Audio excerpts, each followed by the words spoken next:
Ancient Greece, the birthplace of Western civilization. For over 1,000 years, this strong and charismatic people devised the most advanced technological feats the world had ever seen. So you have the appearance of a new generation of thinkers, and you have a reason to build things, to understand nature, to create technology. Feats of engineering so amazing, the ancients believed they had been built by the gods. One thing that we should really wonder is how on earth these people managed to lift these truly huge, gigantic stones. These technological wonders were fueled by leaders whose thirst for greatness united a people and launched them to the heights of empire. But this brilliant burst of culture and creativity would fall victim to savage battles that pitted brother against brother. A duel to the death that would lead to the end of a golden age.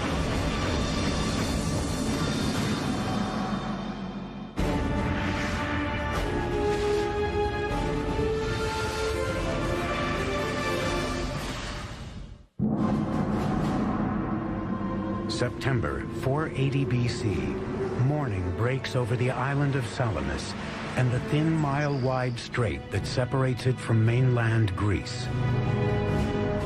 The calm sea provides no hint of the great battle that is about to begin here. By day's end, the Mediterranean will be flowing red with blood.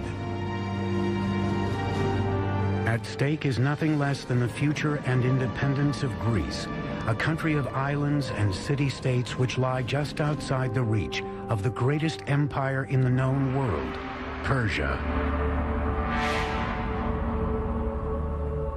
Persia was the world superpower of its day. Enormously wealthy, enormously self-confident, the greatest multi-ethnic, multicultural empire the world had seen. A Persian invasion force of epic proportions is on the horizon. As many as 700 ships carrying 150,000 warriors determined to add Greece to their empire. But one Greek is poised and ready for battle. His name is Themistocles, an Athenian admiral and statesman who has been preparing for this moment for years. But going up against Persia, the world's greatest superpower of the time, would be no day at the beach for Themistocles. Hello, I'm Peter Weller. First of all, the Greek naval fleet was outnumbered 2-1. Second of all, Themistocles faced the almost insurmountable problem of trying to unite a completely disparate and contentious group of warriors into one command. You see, the good news about the civic development of ancient Greece was the city-state. Each of these city-states was sort of a self-contained, self-reliant mini-country within Greece. But the bad news about the civic development of ancient Greece was the city-state. Because inasmuch as each of these city-states sort of spoke the same lingo, worshiped the same gods, there was really no sense of a national unity, and their only priority was their own particular regional and cultural agenda. At best, they didn't get along. At worst, they were violently at each other's throats. If there was someone who could pull the Athenians together, it was Themistocles, a man who didn't come from the aristocratic ranks and wasn't ashamed to let his fellow Athenians know it. He was always an outsider, and he saw himself as an outsider, and he prided himself on his lack of polish. He said that he might not know how to tune a lyre or to sing well, but he knew all you needed to know to make a city great and free. Themistocles was no stranger to facing the Persians in battle. 10 years earlier, a smaller Persian force had invaded Greece for the first time and fought the Athenians and her allies at Marathon. Now Themistocles would bring that experience to Salamis and focus his strategy on a fatal flaw he detected in the Persian war machine, their navy. He understood that the water was not the Persians' natural element. Persia was a land power. In fact, Persian religion considered salt water to be demonic. Themistocles wanted the Greeks to build a navy unlike any the world had ever seen. Immediately, work began at breakneck speed to build a fleet of 200 triremes, the deadliest ship in the ancient world. Trireme's about 130 feet long. It's light and sleek, and it's tipped with a wooden ram covered in bronze at the water level, and that is the offensive weapon of the trireme. Might think of the trireme actually as a guided missile. The trireme consisted of 170 rowers on 3 separate levels, 62 on the top level, 54 in the middle, and 54 on the bottom. On the lowest level, rowers were seated so deep in the ship that their oar ports were just 18 inches above the waterline. So you have a ship, a wooden ship, that is powered from the oars. It can go up to 8 knots, or 9 knots, which is an amazing speed for the ancient world. And it can attack like a missile. And the rowers, of course, have to learn how to work as a team. They have to learn to row together in unison, which is an easy thing to begin to do, but a very difficult thing to master. The Themistocles fleet of triremes was finished in just a few years and in the nick of time. In the spring of 480 BC, Persia launched a massive invasion of Greece. Themistocles knew that the Persian fleet outnumbered the combined Greek fleet by almost 2 to 1. So he devised a simple yet cunning plan to keep the Greeks together and level the odds. He had to turn a disadvantage into an advantage, the fact that he had fewer ships than the Persians. So he had to lure the Persians, if you like, into such a battleground that they could not advance the whole ranks. So he can actually concentrate their power and strike it. So the best place that he could do that was at the Straits of Salamis. Themistocles would devise a ruse to lure the Persian fleet into the narrow straits of Salamis. Themistocles was a very cunning man, a great trickster. Themistocles knew that the Persians preferred to win battles through diplomacy, through intimidation, and through buying traders. On the eve of the battle, Themistocles sent a trusted servant across the straits to the Persian camp. The servant played the role of a traitor, telling the Persian king the Greeks were in disarray, and if the Persians sent their ships in the night, they could surprise the Greek navy in the morning. The Persians took the bait.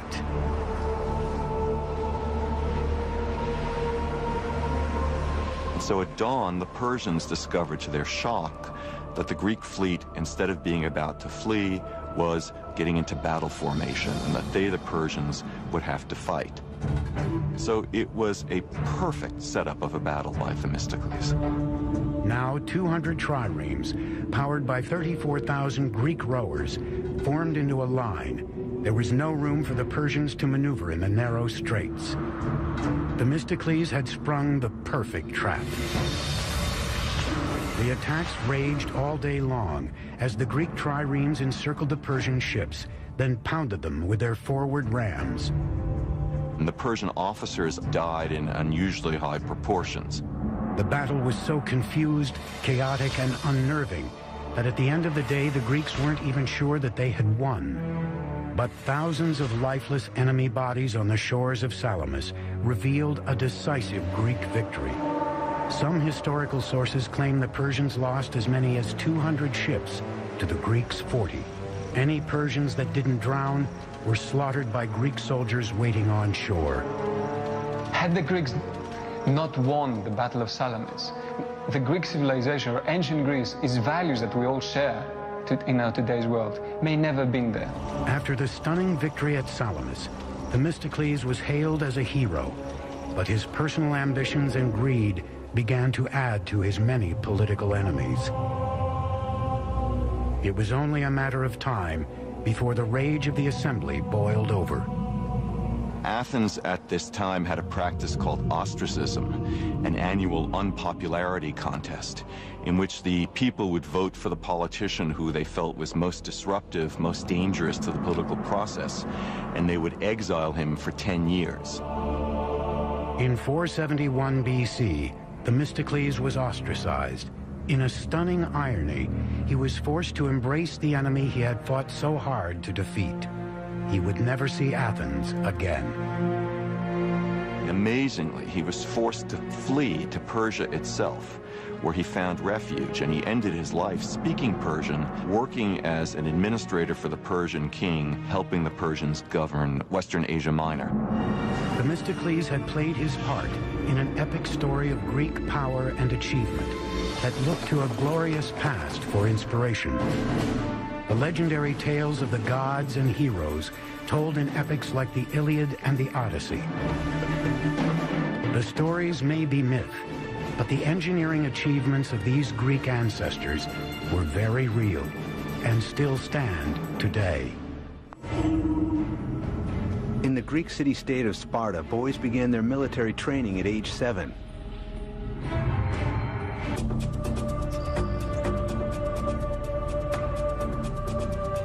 By 1300 BC, a people speaking an early form of the Greek language had inhabited large portions of mainland Greece. They were known as the Mycenaeans, and for years their wars and scandals, exploits and achievements became the stuff of legend and laid the foundation of Greek civilization. Their capital city of Mycenae was surrounded by a massive citadel built over the course of 150 years. According to myth, it was from this city that the Mycenaeans were led by a king named Agamemnon, whose epic struggles were written down by the 8th century BC poet Homer in two of history's most famous tales, the Iliad and the Odyssey. So the Iliad was something like the Bible for ancient Greeks. It contained a moral story. It told you how you should live. It described gods, it described religion, but also described people. It described situations. It gave ideals that you should look upon. The tales of the Iliad and the Odyssey have become some of the most famous in history. The abduction of Helen by Paris, Agamemnon's 10-year siege of Troy, and the giant wooden horse which the Greeks used to enter Troy and destroy the city. Although Agamemnon's exploits during the Trojan War may have been heroic, his return home to Mycenae was far from a hero's welcome. He was murdered by his own wife.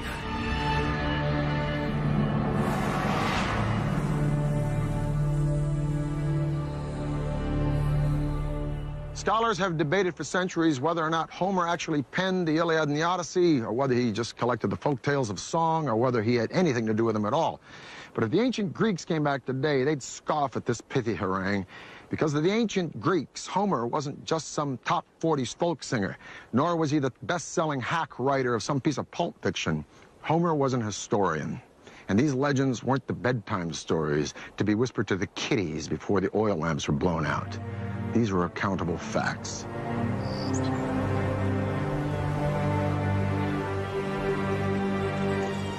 This is what is left of Mycenae, the capital city of which Homer writes, and where many, including me, would like to believe that Agamemnon really ruled. These ruins show us that not only were these early Greeks master builders, but they were capable of some amazing engineering feats. As you approach Mycenae, first thing, of course, that you will see is the fortification walls, which are very impressive. And immediately you have this feeling of awesome. The citadel walls of Mycenae are buttressed by stone blocks which weigh up to 10 tons apiece. They were engineered with such precision that each stone fit perfectly in place to its adjacent block. But for awe-inspiring visuals, nothing in Mycenae comes closer than the colossal main entrance to the citadel, the Lion's Gate. This is the Lion's Gate, the main gate to the citadel of Mycenae. It is one of the most stunning structures of all of early antiquity. It is an imposing piece of symbolism. It is an imposing piece of engineering. Two lions standing fully upright, their paws on the base of a column. Their heads, which are missing, would be turning outward. Anybody approaching this gate would know that Mycenae stood for one thing: power. Structurally, the gate looks to be a standard engineering practice of post and lintel construction. These vertical elements here, these massive piers, are the posts supporting the lintel, the horizontal element, which weighs about 12 tons. But it is above the gate where the lions live that the engineers took it one step further. If you look at this triangle of indented stones right by the lions, it develops an element that we call the corbelled arch. Suppose you have these 4 stones, and instead of piling them up, you try to create an opening from that side, and you steal a little bit of space by putting them this way. This is cobbling. If we are a little bit more ambitious, because this is not sufficiently large, and we try to displace further these stones, still in corbelling, then we are running this risk that this is falling down. So what is the little trick? It's simple. You start putting counter weights behind each of these corbelled stones. Now, this triangle, first of all, we should say that this is a true Mycenaean innovation. This is something that we see for the first time, most probably worldwide. So in that sense, we are looking at something that's very innovative, very new. The Mycenaean engineers took the corbelled arch one step further. They applied the idea to create a revolutionary interior space called a corbelled dome.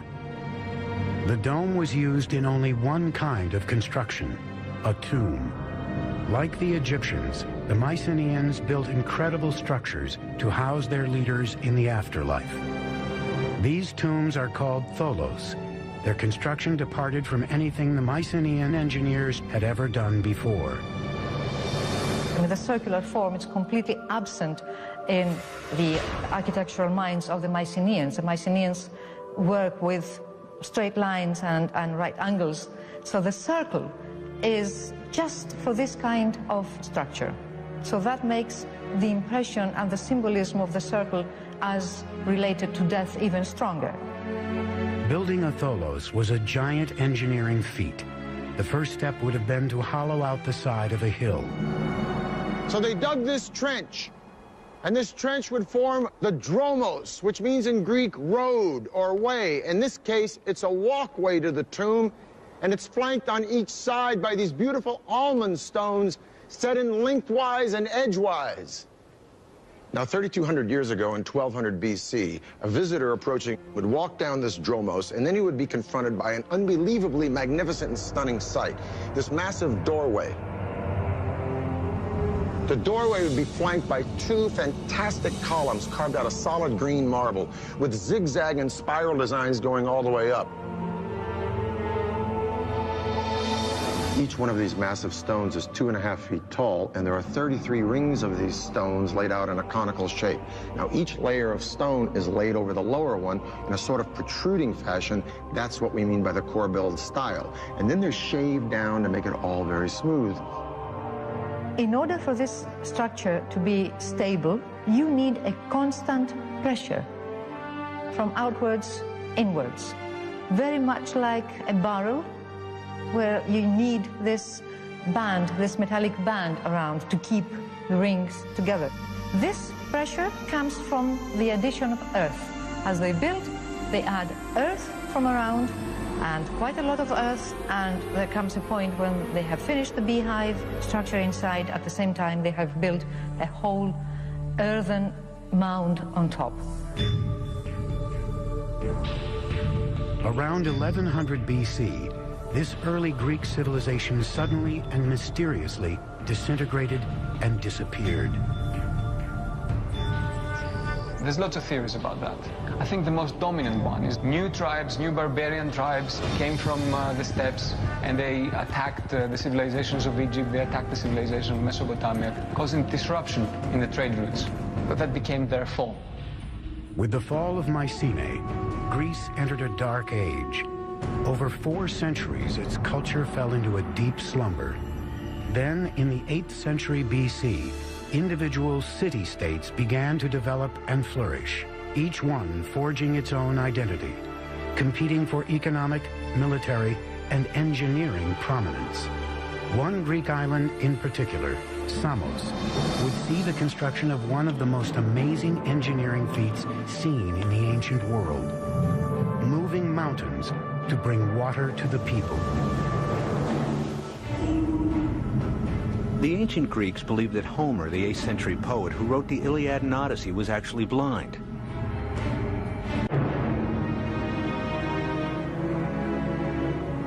Sparta, Athens, Corinth, Thebes. These are just a few of the more than 100 city-states that emerged all around Greece 400 years after the disappearance of the Mycenaean civilization. Before the advent of democracy in Greece, many of these city-states were led by a single ruler, called a tyrant in ancient Greek. Around 540 BC, a tyrant named Polycrates came to rule over the island city-state of Samos in the eastern Aegean Sea. He was quite a player on the international scene. He made tactical alliances, not just with the Persians, but also, for example, with the Egyptians. He was an ambitious figure. Polycrates saw that the path to power for an island like Samos lay through the sea. He built a fleet of 100 triremes, terrorizing neighboring city-states and taxing ships that passed through the surrounding waters. Under Polycrates, Samos, his home island, became the dominant sea power, and that was the basis of his wealth and power. With his newly found riches, Polycrates built up defensive walls around his capital city and set about to solve a problem that plagued many cities in the arid Mediterranean climate: drinking water. Samos was a very, very important and powerful city. They were needing a lot of water, and they were short of water. There was a plentiful spring available, but it was separated from the city by the 900-foot-high Mount Castro. Somehow, Polycrates and his engineers had to figure out how to connect the city and the spring. Running an aqueduct around the mountain was not an option. You could construct a water supply system around the mountain, but the first thing a besieging enemy would do to cut off that water line, and there you are with your wonderful fortification, with your wonderful new walls, and you're drying out. The solution required thinking outside the box. Polycrates turned to an engineer named Eupalinos. Eupalinos came up with a solution that literally meant moving a mountain: a tunnel running straight through Mount Castro. It would be a huge project and a lengthy one. The time needed for such tunneling should be enormous. Therefore, the decision was taken to drive tunnels from both sides. This is a mathematical and a technical problem. Like the engineers of the modern-day channel under the English Channel, Eupalinos dug tunnels from each side of the mountain until they met in the middle. To succeed, Eupalinos would have to be sure that each tunnel started at the same vertical height on opposite sides of the mountain. The tunnels also had to match up on a horizontal plane.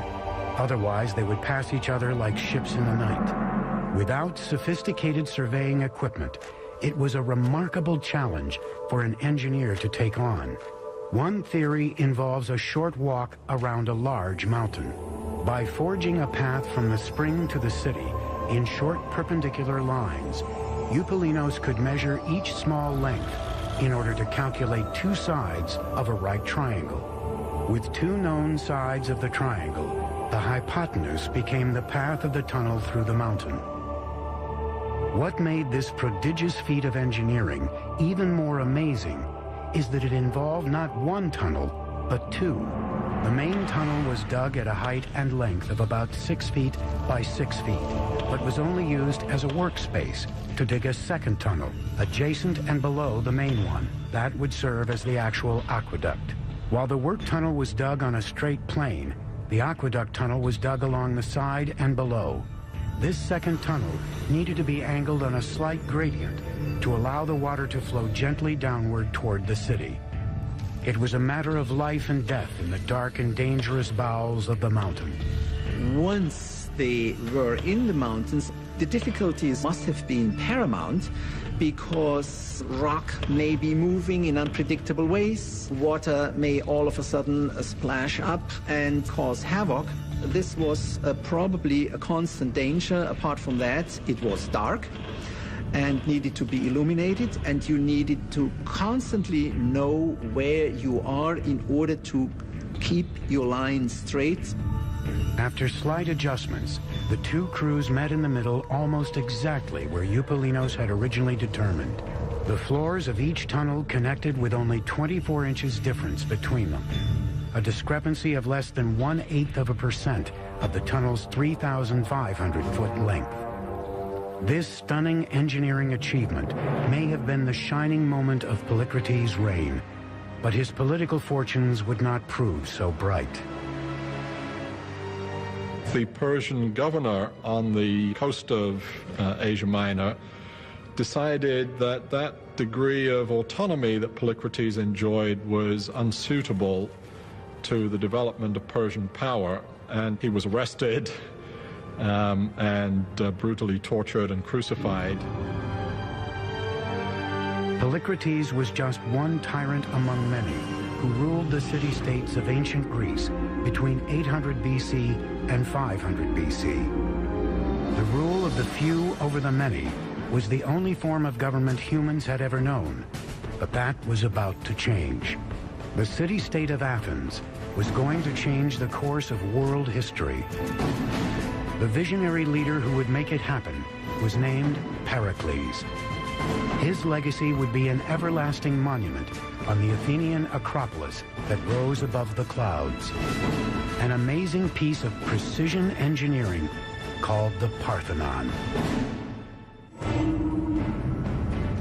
The word encyclopedia comes from two Greek words meaning a circle of learning.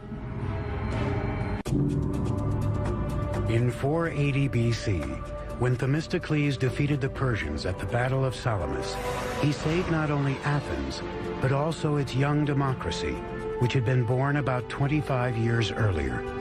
For Athens, the age of the single ruler was over. Athens was rich in military might, treasure, technology, and ideas. She was poised for her golden age, and one man would take her there. His name was Pericles, a democrat and enlightened intellectual who encouraged the arts. But Pericles would also expand Athenian power through any means, including threats, bribery, and naked force. Pericles came from one of the old aristocratic families of Athens, so he came from the kind of family background in which a career of political and military leadership was expected. His rise to power began when he was elected as a young man to the position of strategos, one of 10 such men who commanded the army and set foreign policy. A natural at politics and a gifted orator, Pericles was soon Athens' most influential and powerful statesman. Pericles was the typical political animal, if you like. This guy was a politician. He was able to speak and convince. He was completely dedicated to what he did. Pericles became leader of Athens in 461 BC. Thanks to the fleet of triremes Themistocles had built, the Athenian navy held unrivaled power in the eastern Mediterranean. But despite the defeat of the Persian Empire at Salamis, the threat of another invasion was always looming. In 478 BC, Athens, together with the city-states of the Aegean, formed a mutual defense alliance called the Delian League, the ancient world's version of NATO. By 450 BC, Athens has become the undisputed leader of the Delian League, which is nothing more than a money faucet for the city-state. But Pericles, as undisputed leader of Athens, finds ways to put this money to the best possible use by building massive public structures that best reflect the grandeur and magnificence of Athens. Now, legend has it that Poseidon, god of the sea, and Athena, goddess of wisdom, each came to the Acropolis to compete for the patronage of the city, the outcome to be decided by the inhabitants. Poseidon struck the ground with his trident, and up popped a spring. Athena struck the ground with her spear, and up came an olive tree, which not only suggested sustenance for the Greeks, but a possible outlet for a commercial venue. Thus, Athena became the patron goddess of the city. Over the centuries, there were several temples to Athena, most of them destroyed. But we leave it to Pericles to give the world the most remarkable piece of architecture in all of Greek antiquity, the Parthenon. Pericles decided to rebuild the Parthenon on the Acropolis, using the crumbling foundations of an older Athenian temple. It would take thousands of laborers and skilled craftsmen to create this magnificent temple, and it would cost more than any building the Greeks had ever engineered, 30 million drachmas. In our terms, billions of dollars.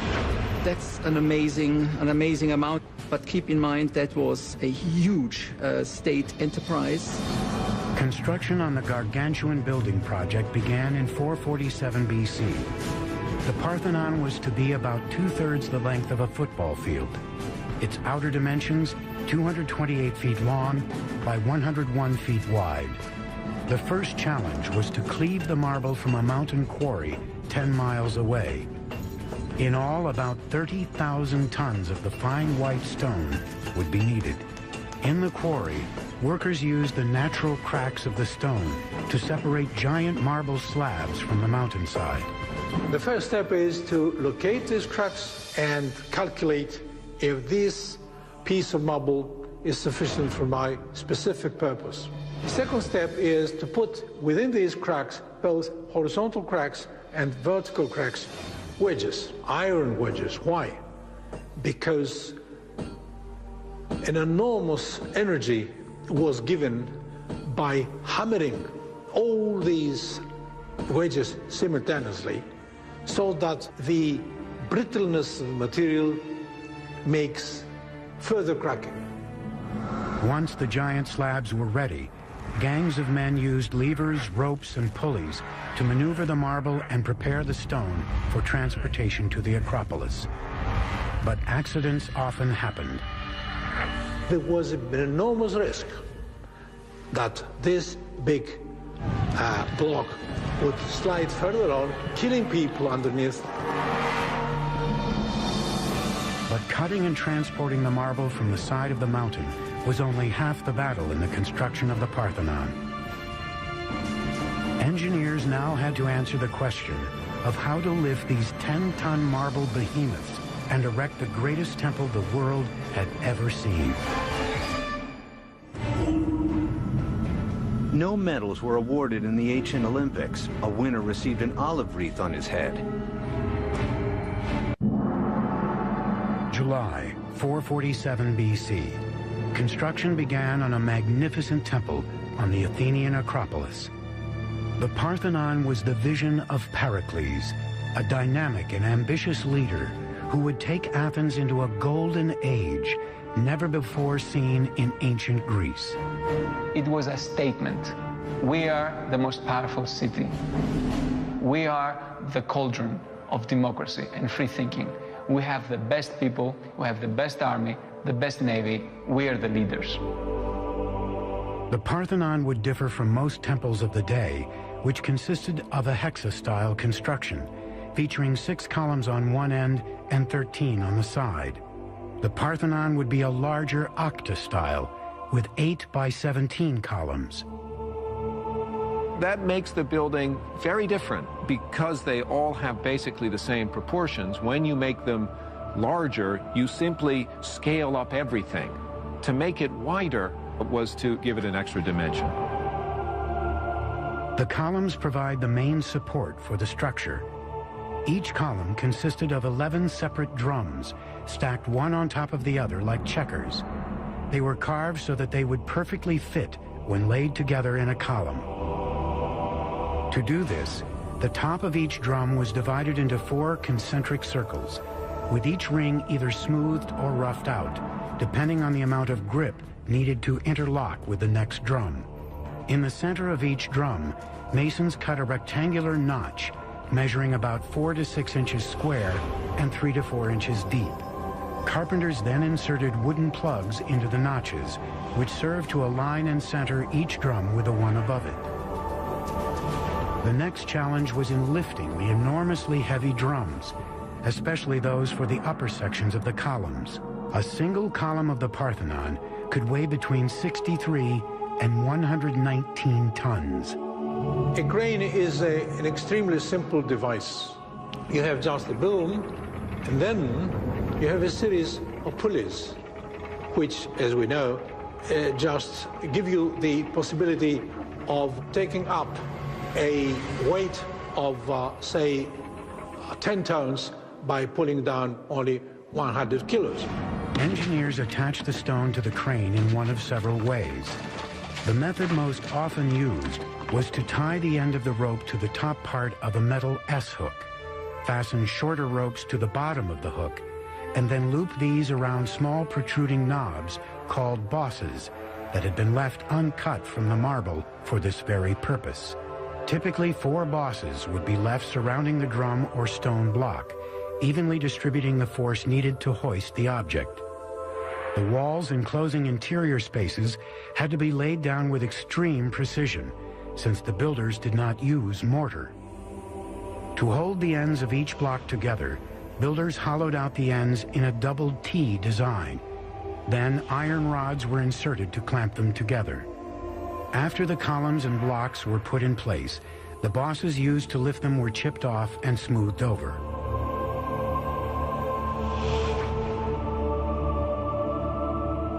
There's a saying that there are no straight lines in the Parthenon. Now, what's meant by this is that the architects incorporated a series of sort of optical illusions when they built it. It starts with the stairs, goes up through the columns, all the way up to the top of the building, the pediment, that triangular element at the top. So let's take a look at the stairs. They seem to be straight, but no, closer look, they bow in the center and they go back down at the end. Now this conceit, if you will, continues right up to the columns. This column is of the Doric order. There's no base. It seems to grow right up out of the stone. Each column has 20 flutes, which makes the column sort of undulate as you look around it. And then the column bows out in the center and bows back up at the top. This is a process called entasis. Such long lines, which are more or less at the level of your horizon, tend to curve. So in order to extinguish this effect, they curve them the other way. So the result, again, is more harmonious, and you see it as being straight. Because if it was all straight, perfect, right angles, then you will see it like that. The Parthenon's main function was to provide shelter for the monumental statue of Athena. Parthenon was an extremely expensive building, but the statue inside of it was almost equal in cost to the building itself, if not even more expensive.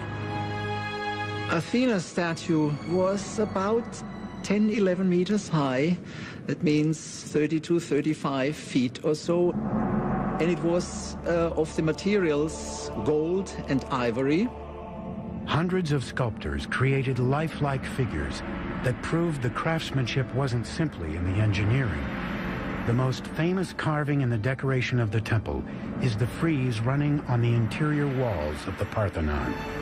It was carved in a low relief, just inches off the stone, and depicts the Panathenea, a celebration to the goddess Athena held in Athens every 4 years. What survives on the side of the Parthenon today are the white marble remains of the building. In antiquity, not only the sculptures, but also many other parts of the building were richly decorated with paint. But not every citizen was enthralled by the Parthenon. Some saw Pericles' pet project as an Athenian eyesore and simply a monument to his own glory. Now, many Athenians hated the Parthenon, the temples. They thought it was disgusting. They thought it was terrible. Plato didn't like it at all. For many Athenians, when they saw in their holiest of holies, if you like, those new buildings coming up, buildings that had incorporated novelties, buildings that were making a break from the past. The whispers of discontent in Athens weren't limited to the Parthenon. As Pericles continued to expand Athens' domination, his rivals began to conspire against him. Soon they lashed out and attacked his close associates. At the top of the list was an elegant and educated woman named Aspasia, a member of the elite Hetairae social caste and Pericles' consort. The Hetairae were high-class courtesans, often compared, for example, to geishas in Japanese culture. Hetairae moved in the top circles in Athenian and Greek cultural life. In classical Athens, a woman's role lay under the dominion of men, but Aspasia was the exception to the rule. Pericles treated Aspasia as an equal, and his consort quickly became part of the Athenian elite. But they became a well-known couple, and to the sort of astonishment and some scandal of the Athenian people, Pericles was even to be seen actually kissing Aspasia publicly. And of course, public displays of affection were not anything that one expected to see in classical Athens. By 432, after nearly 15 years of construction, the Parthenon was completed. This temple to Athena did just what Pericles wanted. It advertised the power of Athens to the world. Ironically, the supremacy the Parthenon symbolized was already waning, and Athens' longtime enemy Sparta was on the rise.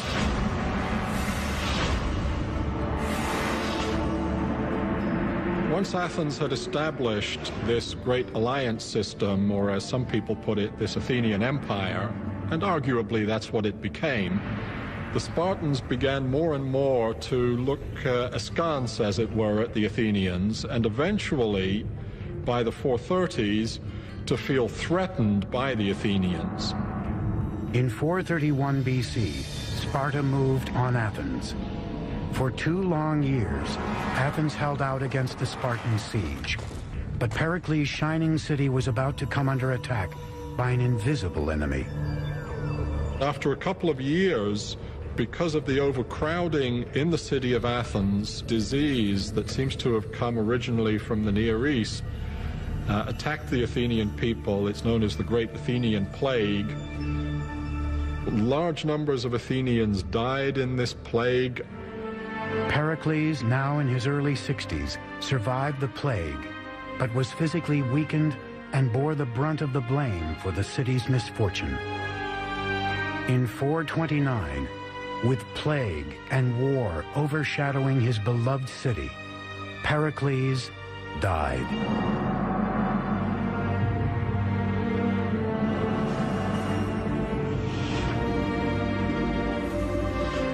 The bloody and brutal conflict between Athens and Sparta, known as the Peloponnesian War, continued for another 25 years, until finally in 404 BC, Athens fell. With the end of the Peloponnesian War, the time of Pericles and the dominance of Athens was over. Great marvels of Greek culture and Greek engineering would live on. And the irony was that the two men, the two purveyors of the fantastic legacy of classical age of Athens, were not Athenians at all. The names of these two men would be synonymous not only with conquest, but with Hellenism, the spreading of the Greek ideal of culture and value throughout the world, right on up to our own modern day. These two men were Philip II of Macedonia and his son, a man who would be the envy of every single general and emperor from Julius Caesar to Napoleon to George Patton. A man who would traverse most of his known world in his short 33 years, that student of Aristotle and self-proclaimed God, Alexander the Great. I'm Peter Weller for the History Channel.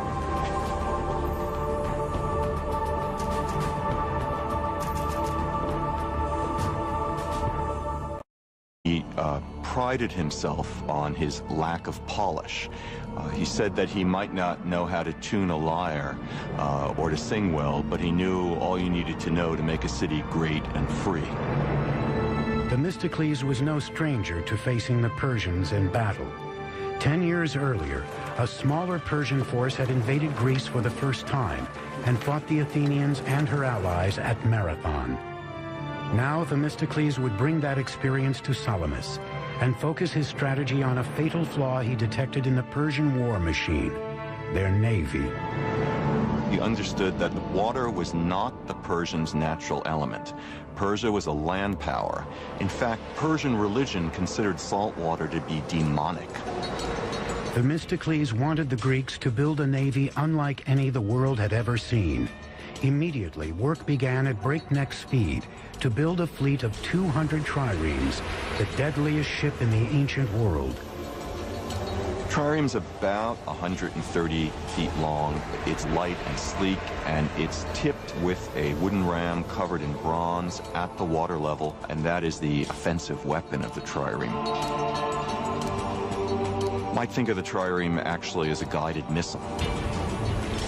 The trireme consisted of 170 rowers on 3 separate levels, 62 on the top level, 54 in the middle, and 54 on the bottom.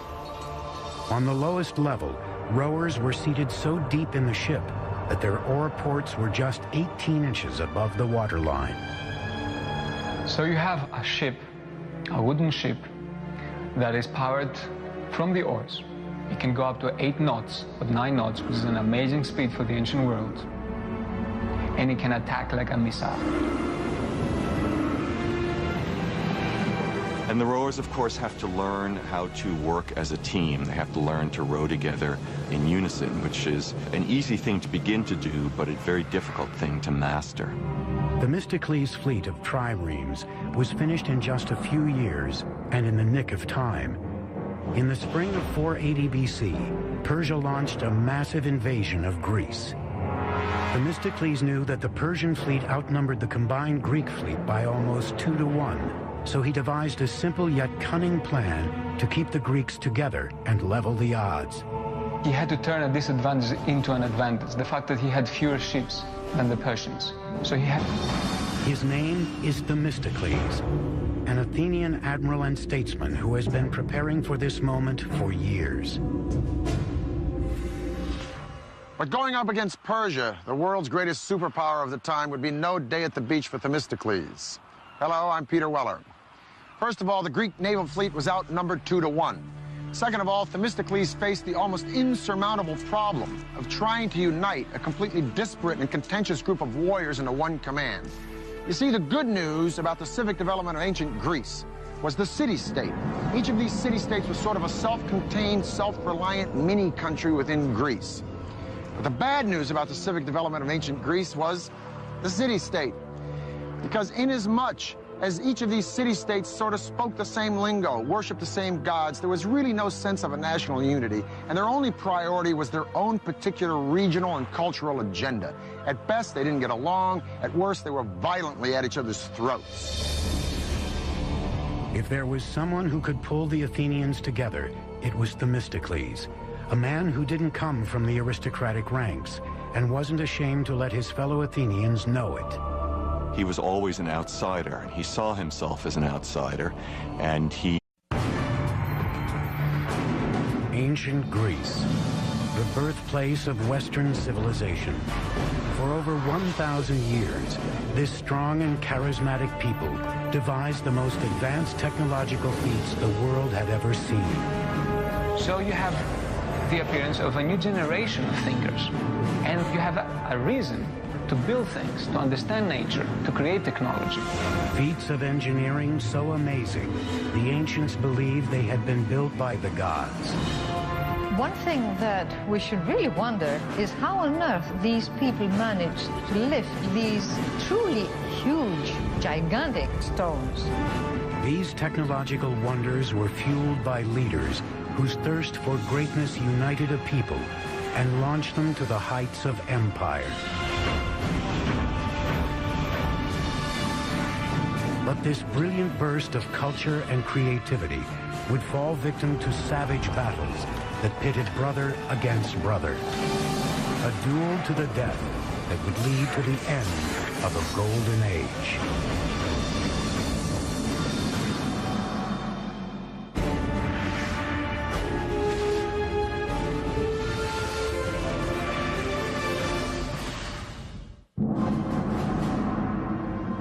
September 480 BC, morning breaks over the island of Salamis and the thin mile-wide strait that separates it from mainland Greece. The calm sea provides no hint of the great battle that is about to begin here. By day's end, the Mediterranean will be flowing red with blood. At stake is nothing less than the future and independence of Greece, a country of islands and city-states which lie just outside the reach of the greatest empire in the known world, Persia. Persia was the world superpower of its day, enormously wealthy, enormously self-confident, the greatest multi-ethnic, multicultural empire the world had seen. A Persian invasion force of epic proportions is on the horizon. As many as 700 ships carrying 150,000 warriors determined to add Greece to their empire. But one Greek is poised and ready for battle.